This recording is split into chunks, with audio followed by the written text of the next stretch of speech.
I'm Eric Novak, and this here is a 2020 Hyundai Sonata Hybrid.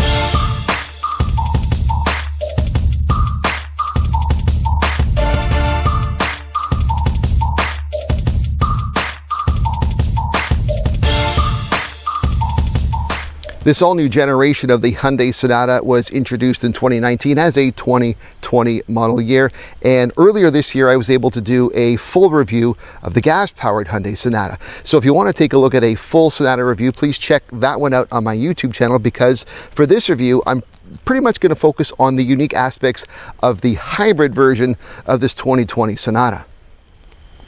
So this new 2020 Sonata Hybrid does have some exterior changes compared to the gas version that I should point out to you. There is a unique design on the grille for the hybrid compared to the gas variant. You've also got different tires and a wheel design. They're obviously more aerodynamic. There are 16 and 17 inch tires available on this Sonata. There's also a unique to the hybrid, a spoiler here. Now all this of course is designed to mitigate the drag and improve aerodynamics, and that's something we probably should talk about a little with respect to this vehicle, because it is quite aerodynamic. Aerodynamics is an important consideration, especially with hybrids and other cars that aspire to be very low in terms of fuel economy, because, you know, it goes without saying, the easier a vehicle has at cutting through wind and creating less resistance, the more fuel efficient it's going to be. There's a measurement that's used called coefficient of drag, and it's a pretty technical term. We don't really need to get into it too much. All we really know is that the baseline for the ultimate most efficient aerodynamic design is a teardrop, and we tend to measure everything against that. This Hyundai Sonata Hybrid is the most aerodynamically efficient in its class. It is designed to be more efficient than the Camry or Accord, other things that are in its sort of same segment. So probably the far and away most unique design element of this 2020 Sonata Hybrid is right here. It's the roof, because on the roof here we have solar panels. There are actually two solar panels here. They are connected to not only the battery attached to the hybrid motor, but also the 12-volt regular battery in the car as well. It will continue to keep these two charged up just by driving and absorbing the energy from the sun. Obviously at night it won't, and in dim conditions you'll see less of it, but it will basically add extra EV miles to you from the battery. Hyundai says you'll probably get about 700 miles a year, about 1,200 kilometers, just by the added use of this solar panel on top. It's an interesting use of space. Some people prefer a moon roof for panoramic view, and you might have concerns about the overall weight, but these solar panels actually weigh less than a panoramic moon roof. It does weigh more than you would see on a regular metal roof, but overall it's a unique thing, and I think it's something we'd like to see more of. Solar panels on their own aren't efficient enough to, say, power a PHEV. We're not going to quite get to full electrics run on solar from the roof yet, but in an application like this with a hybrid, the ability to supplement and enhance the charge through already the traditional hybrid systems of regenerative energy from braking and such, well, it's an amazing thing.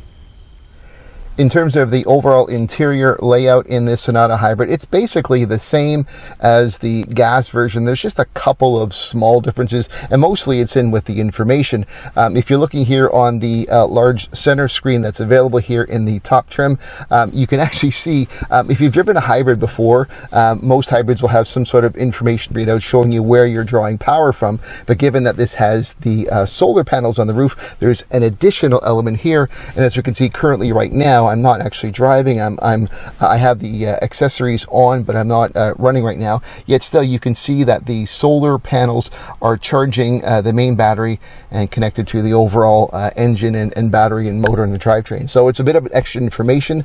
Other than that, it generally flows well.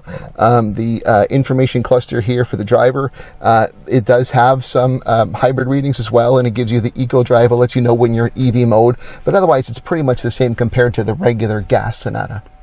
You know, it used to be that hybrids would also mean sacrifice in terms of your cargo capacity, because quite often the batteries would take up a large amount of trunk space. This new Sonata, they've actually repositioned both the fuel tank and the batteries in a better way, so that you actually have no sacrifices in interior space in the passenger compartment. And in fact, in the trunk, it's actually been increased, the cargo capacity, compared to the previous Sonata Hybrid. We now have 16 cubic feet in the back there, compared, it's about 2 feet more than it used to be. So there's more room for groceries or luggage or whatever it is to need. So really the smarter placement of things has led to actually increases in usable space as opposed to decreases.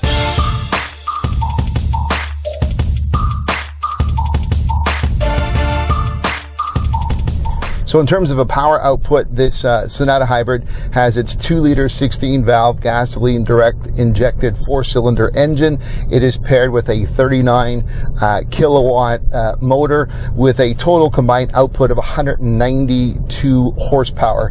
That's not, going to get you a rocket here. It's not like some hybrids or plug-in hybrids that have a lot more power, but it's on par with pretty much all the other hybrids in this class. The Accord and the Camry Hybrid, they're all basically within the same range in terms of total output.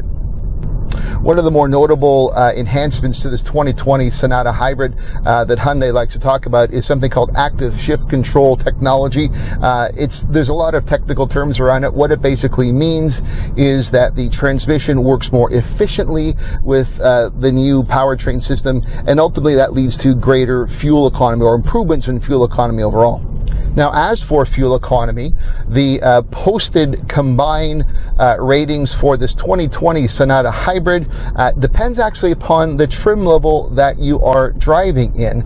The base blue entry-level trim has a greater fuel economy rating than the limited, the ultimate, or the upper-end trims overall.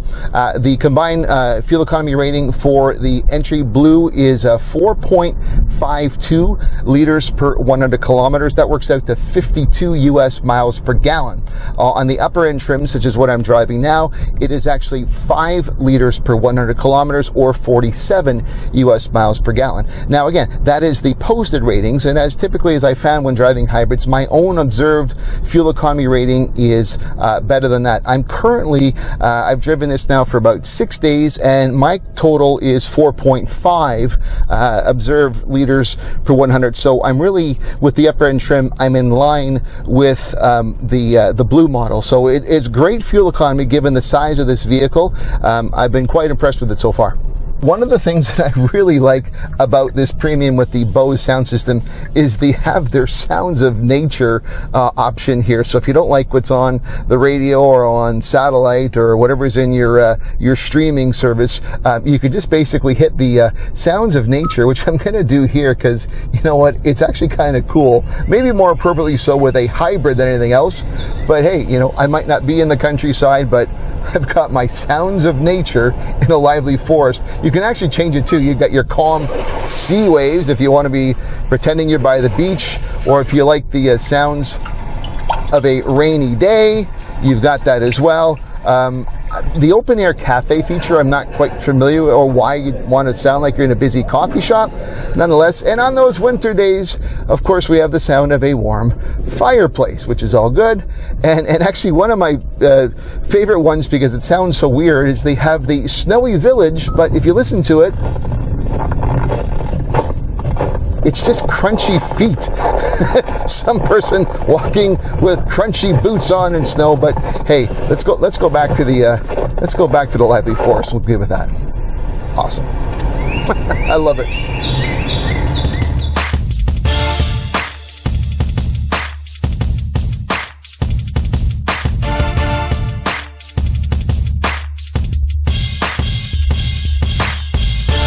When I reviewed the gas version of this 2020 Sonata earlier this year, I made the comment that, with such a push towards crossovers and SUVs, it's great to see at least some automakers are putting a lot of effort into the redesigning of their sedans.